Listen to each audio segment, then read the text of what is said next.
Bem, pessoal, vamos então para a parte 2 da nossa aula 2, Introdução aos materiais metálicos, cerâmicos e poliméricos. Nessa parte a gente vai falar um pouco sobre os materiais poliméricos, ok, pessoal? A gente falou um pouco dos metais, né? Então, agora a gente vai ver de uma forma bem abreviada sobre os polímeros aqui, tudo bem? Vou tentar não ser tão extenso, igual eu fui no tópico de metais, ok? Primeiramente, o que é um polímero, pessoal? Vocês devem lembrar, talvez, das aulas de química orgânica do ensino médio. Você deve talvez ter aprendido um pouco sobre os polímeros, né? O polímero, a palavra vem de poli, que significa muitos, e mero ou mero, né, que são unidades de repetição, tá? Então, são muitas unidades de repetição. Essa é basicamente a estrutura de um polímero, né? Que vai formar sólidos orgânicos baseados em longas cadeias de carbono. Então, se a gente pode ver aqui alguns exemplos de polímeros, como o mais clássico, que é o polietileno. Percebe que ele tem essa unidade que está verdinho aqui, se repetindo, que tem outra, que tem outra. Isso vai formar uma longa cadeia, né? Com essa unidade de repetição.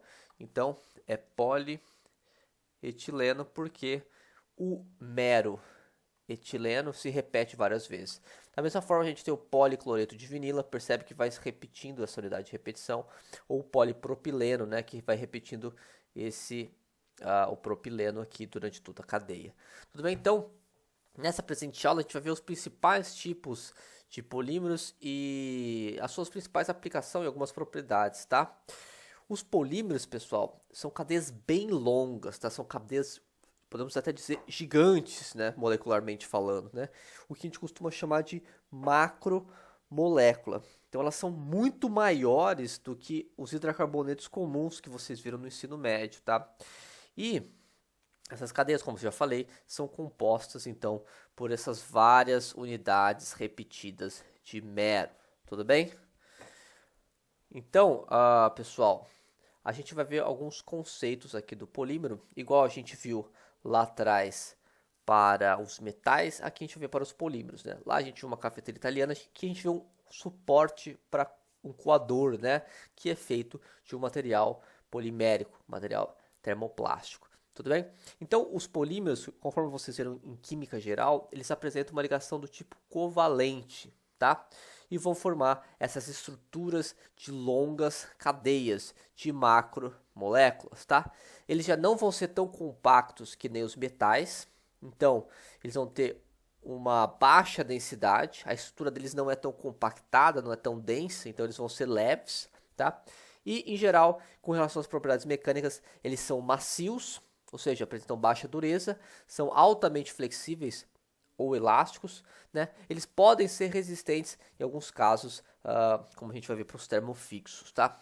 E é claro, as propriedades dos polímeros dependem fortemente da temperatura, muito mais do que os metais e as cerâmicas, porque os polímeros apresentam um baixo ponto de fusão, né? Então, por exemplo, a gente põe um polímero na geladeira, ele fica muito mais frágil, né? Mas se a gente aquece a temperatura acima de 100 graus Celsius, ele fica totalmente borrachoso, né? Todo plástico, né? Então ele tem essa variação muito grande com as propriedades mecânicas e poucos deles têm resistência acima de 150 graus, o que para os metais é uma baixa temperatura, para os polímeros é uma alta temperatura, tá? Os polímeros são fáceis de conformar e daí vem o nome plástico, né? Devido à plasticidade da conformação. E eles podem ser transparentes, translúcidos, opacos, assim como eu mostrei para vocês a alumina na primeira parte da aula. Em geral, tá, pessoal, os polímeros são mais baratos, né? E eles têm crescido atualmente no mercado para várias aplicações, né? Isso porque são fáceis, você consegue conformar em vários formatos, né? Conforme a gente viu aqui. Da onde vêm os polímeros, tá, pessoal? Os polímeros, eles são bem recentes se a gente for pensar no campo de engenharia de materiais, né? Os polímeros sintéticos. Mas os polímeros naturais, eles existem há bastante tempo, né? A gente tem aí desde do algodão, da borracha, seda, são polímeros sintéticos, né? E os usos mais conhecidos dos polímeros são reportados aí, bolas de borracha usadas pelos incas, ou até na própria Bíblia, né? lá na Bíblia comenta sobre a utilização de piche por Noé. Então já existia piche na época em que essa parte da Bíblia foi escrito, né?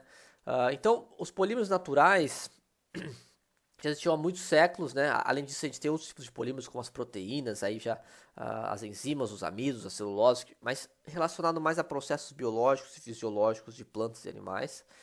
Mas aí veio o desenvolvimento, o grande boom dos plásticos, né, e das borrachas, com o desenvolvimento dos polímeros sintéticos, que são hoje em dia produzidos a baixíssimos custos, né, e têm propriedades muito parecidas ou similares ou até superiores ao dos polímeros naturais, tudo bem? E aos poucos, né, com o desenvolvimento dos polímeros, muitas peças metálicas, né, foram sendo substituídas por materiais poliméricos. Então, se a gente for lembrar das aulas de química orgânica, pessoal, vamos lembrar do conceito de hidracarboneto. O que era um hidracarboneto, né? Hidracarbonetos são compostos formados por carbono e hidrogênio, né? Que têm ligações intramoleculares de tipo covalente, né? Então, cada átomo de carbono aqui está ligado a tem 4 elétrons de ligação, então ele faz 4 ligações, e o hidrogênio faz uma ligação. Então aqui tem um hidracarboneto saturado bem simples, né? O etano, tudo bem? Né? Se você lembrar das aulas de química orgânica, não vou entrar em tantos detalhes aqui. Então os hidracarbonetos ainda não são polímeros, é importante deixar claro aqui, tá, pessoal? Mas a gente precisa entender um pouco o comportamento dos hidracarbonetos para poder falar um pouco dos polímeros. Então aqui a gente tem vários hidracarbonetos, ó. O metano, o etano, o propano, o butano, o pentano, o hexano, né? Tem a composição química e tem a estrutura, né? Aqui já começa a ficar muito grande e não aparece. Mas percebe o seguinte, pessoal. À medida que a massa molecular dele vai aumentando, né? O ponto de ebulição dele também vai aumentando, né? Então ele vai ficando, ele tende a ficar sólido, né? Ou pelo menos líquido na temperatura cada vez menor, né? Então aqui ele já está gasoso a menos 60 graus Celsius, aqui ele só vai ficar gasoso a 69 graus Celsius, tá? Então várias propriedades dos polímeros vai depender disso, dessa massa molecular, ou dessa massa molar do polímero, né? Principalmente, por exemplo, a resistência mecânica tende a aumentar conforme a gente aumenta a massa molar dos polímeros, tá? E como a gente obtém os polímeros, né? A gente obtém a partir dos hidracarbonetos, geralmente a partir de hidracarbonetos insaturados, ou seja, que o carbono apresenta uma ligação dupla ou tripla, né? Ou seja, ele está, vamos dizer, apto a formar novas ligações, desde que essa ligação dupla ou tripla seja quebrada.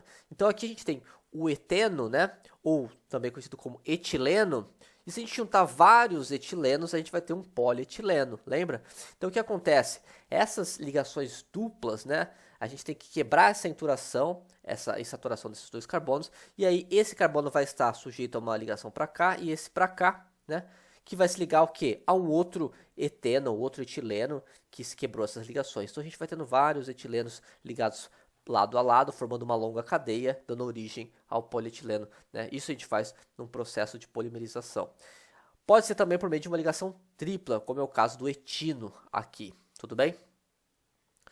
Olha, então aqui, apresentando para vocês as ligações duplas e triplas, né? E, basicamente, repetindo essas cadeias, né? Quebrando essas insaturações se a gente for pensar aqui no caso do eteno, a gente vai formar o polietileno, né? Que é geralmente representado por um PE, de polietileno. Ele tem essa estrutura química onde N representa o número de cadeias, né? Então são várias cadeias. E ele vai ter essa morfologia de zigue-zague planar aqui, tudo bem? Então onde o átomo pretinho aqui, o cinza, é o carbono e o branquinho é o hidrogênio, tudo bem? Então esse é o principal polímero que a gente tem de comercial, né? Como se fosse uma commodity aqui, pessoal. E ele geralmente é utilizado para diversas coisas, né? Principalmente para a produção de frascos e garrafas, né? Amplamente utilizado para a fabricação de embalagens, né?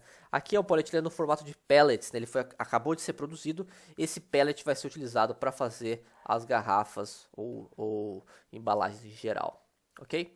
Além do polietileno, os 10 polímeros, vamos dizer assim, mais utilizados, né, que são as commodities poliméricas, né, são muito vendidos. Tem o cloreto de polivinila, que é o PVC, que conta com um grupo lateral de cloro. politetrafluoretileno, ou PTFE, que vocês conhecem como Teflon, né? Utilizado em frigideiras, né, antiaderentes. Ele tem 4 grupos laterais de flúor aqui. O polipropileno, que tem um grupo metil lateral, né?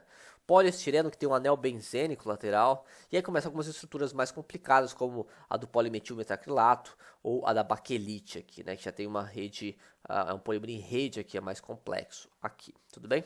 É claro que a gente tem o nylon 66, olha só a estrutura como é mais complexa. Isso é uma unidade de repetição, tá, pessoal? Então são várias unidades dessa única unidade aqui, vão se repetindo ao longo da cadeia. A gente tem o PET, né, utilizado para fazer garrafas PET ou polietileno tereftalato, tá? Porque a gente vai repetindo esse mero aqui.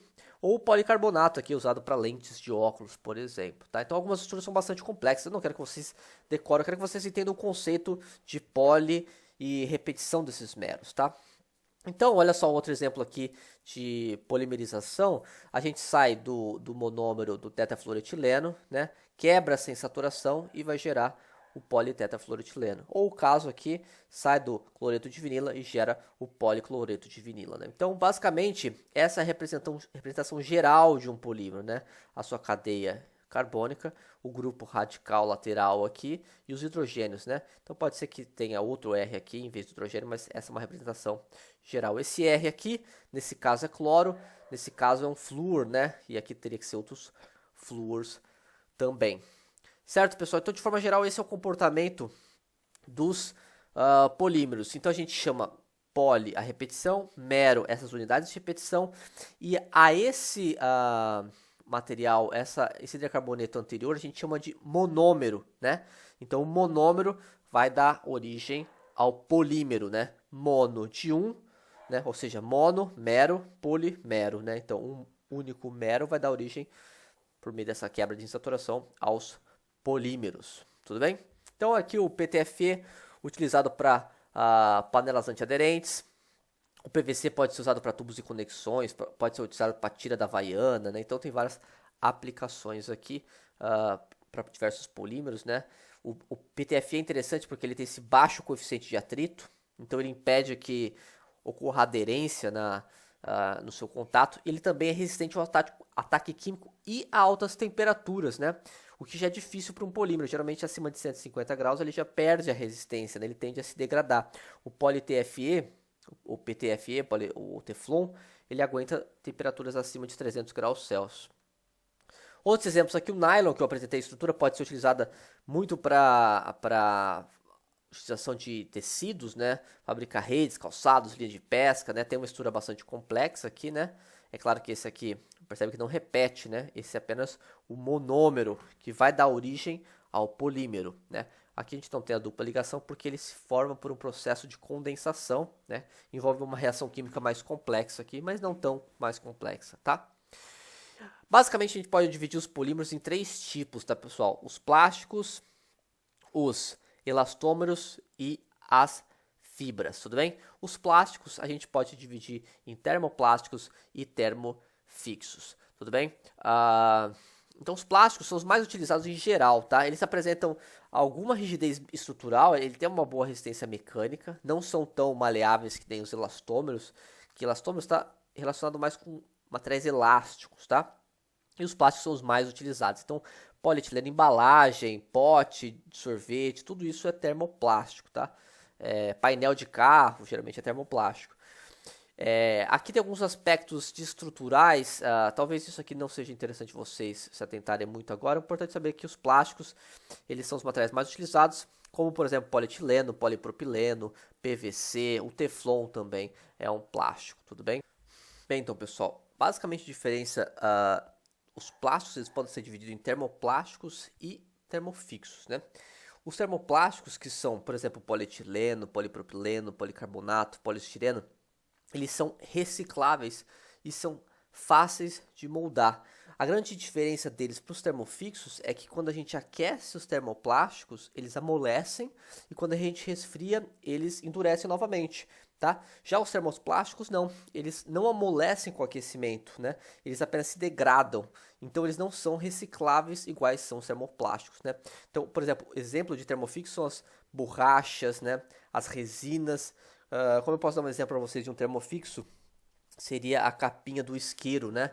Ela é feita de um material termofixo, a gente não consegue reciclar esse material, tá? Então, enquanto os termoplásticos são mais macios e dúteis, os termofixos são mais duros e menos dúteis, né? Eles são mais rígidos do que os termoplásticos, mas ambos se comportam ainda, são enquadrados dentro da categoria de plástico e são amplamente utilizados.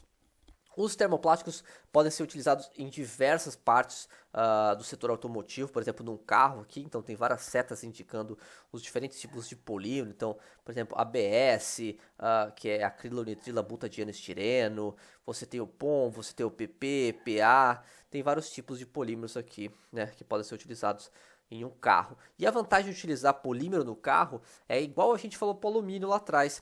Os plásticos, eles são mais leves que os metais. Eles são mais leves que o alumínio, por exemplo. Então eles vão reduzir o peso do carro, vai reduzir o consumo de combustível, que vai reduzir a quantidade de gás, efeito estufa gerado na atmosfera e poluição. Tudo bem? Tem alguns exemplos de outros termoplásticos aqui, por exemplo, polipropileno, utilizado para fazer seringas, né? É o segundo produto plástico mais produzido. Primeiro é o polietileno, também é muito utilizado em embalagem. Vocês podem olhar as embalagens de vocês, geralmente vai estar indicando em algum lugar se é feito de PP ou de PE, né? Ou talvez de PET às vezes. O policarbonato geralmente é utilizado em óculos de proteção ou até lentes de óculos normais, né? Outros polímeros, como por exemplo embalagens de alimentos, né? Como poliestireno, no caso o poliestireno aqui, devido à sua porosidade, ele acaba retendo o calor do alimento. Ou o PMMA, que é o polimetilmetraquilato, né? Ou acrílico, conforme a gente conhece, pode ser diversas aplicações. A grande vantagem dele é que ele apresenta essa estrutura transparente aqui, enquanto o nosso poliestireno ele é opaco. Já para os termorrígidos, alguns exemplos aqui, por exemplo, bola de sinuca. Bola de sinuca é feita de polímero, é feita de uma resina, tá? Resina fenólica. A bola de sinuca não é uma cerâmica, tá, pessoal? Ao contrário do que muitas pessoas pensam. E aqui um outro polímero seria o polímero reforçado com fibra de vidro. Na verdade, aqui seria um compósito, porque a gente tem o polímero e a fibra de vidro, que é uma cerâmica, né? Então aqui seria um caso de um compósito. A gente está misturando dois materiais distintos, né? A resina poliéster e a fibra de vidro. A segunda classe de materiais, além dos plásticos, são os elastômeros, né? E os elastômeros são os materiais que apresentam essa elasticidade acentuada, né? Essa habilidade de serem deformados e retornar ao seu estado inicial após retirada da carga, né? Isso é atribuído a um aspecto estrutural, né, que a gente chama de ligação cruzada, que os termofixos apresentam em alta escala e os termoplásticos não apresentam, mas aqui eu acho que talvez seja muita informação para vocês. Importante vocês apenas saberem as características do elastômero aqui e os principais exemplos, que é a borracha natural, o neoprene, e tem alguns outros copolímeros aqui, né, que eu vou abordar mais à frente com vocês, tá? Alguns exemplos aqui, por exemplo, o látex seria um elastômero natural, ou a borracha natural mesmo, né, o poliisopreno natural. A gente pode fazer diversos produtos como pneus, luvas, borrachas, bico de mamadeira, etc. Aqui, esses materiais, por serem bastante elásticos, têm uma baixa rigidez, né? Mas podem ser resistentes, como é o pneu aqui, por exemplo, né? O pneu ele é rígido e resistente, apesar de ter uma baixa rigidez, ou seja, ele tem um baixo módulo de elasticidade. Aqui diversos produtos que podem ser obtidos por elastômeros são roupas de mergulho de neoprene ou o próprio silicone. O silicone pode ser utilizado como prótese, pode ser utilizado como componentes de vedação, tá? Para a área de engenharia mecânica, isso aqui é bastante utilizado, tá, pessoal? O silicone, diferente do carbono, ele não tem, diferente dos outros polímeros, como polietileno, ele não tem uma cadeia formada apenas por carbonos, né? E sim uma cadeia formada por átomos de silício, que são da mesma família na tabela periódica ali do carbono, tá? Então a gente tem, o silicone é conhecido como polisiloxano, né? Ele tem algumas propriedades diferenciadas aqui dos outros polímeros, tudo bem? Por último, a gente tem as fibras, então os plásticos, que a gente tem os termoplásticos e os termofixos, a gente tem os elastômeros e a gente tem as fibras, né? E as fibras se caracterizam por ser muito utilizadas na indústria têxtil, tá? Esse é o uso primário das fibras, né? Principalmente para fazer tecidos, né? Geralmente o que define uma fibra aqui é a relação do seu comprimento pelo seu diâmetro tem que ser maior que 100, ou seja, basicamente um fio, né? Como uma fio de um carretel de linha. Esse material tem uma boa resistência à tração mecânica e aqui alguns conceitos mais estruturais, tá? Que vocês talvez não precisam se atentar nesse caso aqui, né? Geralmente elas são produzidas por um processo chamado de fiação. Acho que essa disciplina não aborda muitos processos de fabricação, tá? Que vai gerar uma estrutura totalmente alinhada dessa estrutura polimérica das fibras, tudo bem? As fibras têm que ter algumas propriedades interessantes, como ela tem que ser resistente quimicamente, né? Por quê? Porque a gente vai colocar em contato os tecidos com produtos químicos, né? Como solventes de lavagem, alvejante, então ela tem que ter uma resistência química um pouco mais acentuada que os outros polímeros, tá? Então aqui alguns exemplos da indústria térmica, né? Da indústria têxtil para fabricação de, nesse caso aqui, uma poliamida, né? Para fabricação de fibras. Olha só, isso aqui é uma micrografia. A gente vai abordar isso nas próximas aulas, tá? O que é uma micrografia, professor? A gente está vendo uma foto aqui da estrutura do material. No caso aqui, a gente tem um aumento de 5 microns. Vocês conseguem ver? Isso a gente obtém a partir da técnica metalográfica que a gente vai ver na próxima aula, tudo bem? No caso aqui a gente vê a estrutura de fios, né? Uma estrutura desse polímero de fibroso aqui, né? O PVP, que é o polivinilpirolidona, né? Os polímeros também podem se apresentar no formato, pessoal, de copolímeros. O que é isso, professor? Sem querer complicar muito para vocês, basicamente em vez de a gente ter uma cadeia formada só por um mero, a gente vai ter mais de um mero presente. Então pode ser um mero de Teflon e um mero de polietileno, né? Então, considerando o A, por exemplo, um desses meros e B o outro, eles podem se posicionar de diversas formas na estrutura, tá? Pode ser de forma aleatória, pode ser um sim, um não, de forma alternada, pode ser blocos de um, depois bloco do outro, bloco de um, bloco de outro, ou pode ser uma cadeia de polímero normal, por exemplo, polietileno aqui, e uma outra cadeia enxertada aqui de um outro polímero, né? Essas variações da disposição é a estrutura do material, a estrutura do polímero. Isso afeta as propriedades, isso afeta na aplicação, tá? Então, alguns polímeros, copolímeros famosos que a gente tem são, por exemplo, o SBR, que é a borracha estireno-butadieno. Então, a gente tem dois polímeros aqui, né? O estireno e o butadieno formando um copolímero, formando pneus, né? As mangueiras de combustíveis, né? Forma a nossa borracha nitrílica, né? Outros tipos de polímeros diversos a gente pode categorizar de acordo com a aplicação, tá? Então, por exemplo, polímeros para revestimento, polímeros para adesivo, polímeros para espuma e polímeros para filmes. Tudo bem? Então, polímeros para revestimento, né, pessoal? Geralmente são finos filmes que a gente coloca em superfícies em geral, ou para proteger contra a corrosão, ou para decoração, ou para fornecer algum isolamento elétrico, tá? Então aqui não entra naquela classificação que eu falei lá atrás, plástico, elastômero e fibra. Aqui é uma classificação por aplicação. Então revestimento é uma delas, adesivo é uma outra aplicação que a gente tem dos polímeros, de forma a unir os polímeros, seja por um adesivo, seja de forma mecânica, seja por forma de química, por ligações, né, pelas forças de Van der Waals. Tem os polímeros que são espumas, né, ou seja, eles contêm uma porcentagem alta, né, de poros, né, ou bolhas de gás aprisionado durante sua fabricação, que acabam fazendo com que eles sejam isolantes térmicos e isolantes de som, né, sonoros também.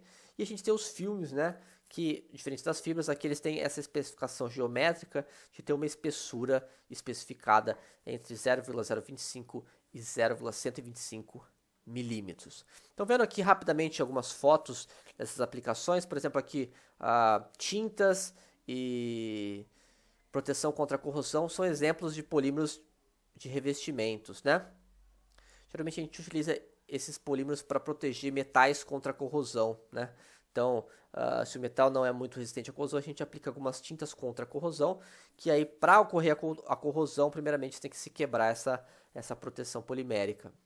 Os adesivos, né, você já deve conhecer bastantes.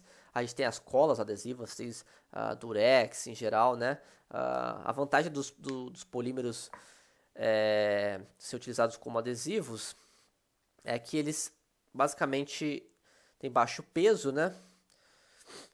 Se a gente for comparar com rebitagem e soldagem, né, que envolve adição de material, né. A desvantagem é que eles não suportam altas temperaturas, né. Então, se for para manter materiais juntos aqui, né, em altas temperaturas já não observa, porque o polímero se degrada e vai perder esse adesivo entre os materiais obtidos aqui. As espumas aqui a gente tem um exemplo do poliuretano e aqui uma outra micrografia mostrando os poros internos, né?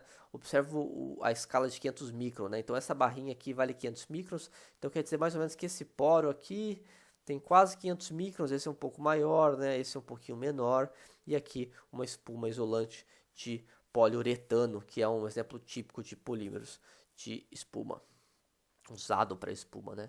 E os polímeros avançados que a gente tem aqui, a gente tem um polímero, por exemplo, esse é um clássico polímero que é um polietileno, mas ele não é um polietileno comum, ele tem propriedades avançadas, né? Ele é utilizado para aplicações mais sofisticadas de engenharia, né? Como, por exemplo, esse polímero que é o polímero de ultra alto peso molecular. Então é um polímero que apresenta uma alta densidade, tá? E ele apresenta excelentes propriedades mecânicas, excelente resistência ao desgaste e abrasão, né, um baixo coeficiente de atrito, né, e uma resistência química elevada, bem como superfície autolubrificante não aderente. É por isso que ele é usado aqui, ó, nessa copa acetabular aqui, né, de um implante. Isso aqui é uma haste de quadril, né, utilizado, uma prótese de quadril, e aqui essa cabecinha é onde vai bem no quadril, onde a gente substitui. Isso aqui fica em movimento constante, né? E para não ter atrito aqui, né, teria que ser um material que fosse bem resistente ao desgaste, com baixo coeficiente de atrito, né, e que não reagisse quimicamente. Então esse é um polímero de alto desempenho. Por ser de alto desempenho, ele é muito mais caro que os polímeros convencionais, e é claro que as aplicações dele vão ser aplicações de alta engenharia. Tudo bem, pessoal? Então eu espero que vocês tenham entendido a base dos polímeros aqui. Eu tentei passar de uma forma bem geral, sem entrar em muitos detalhes de estrutura, né, para vocês, apesar de ter alguns tópicos ali, para caso vocês tenham curiosidade. E agora vamos para a nossa parte 3 da nossa aula, relacionada aos materiais cerâmicos.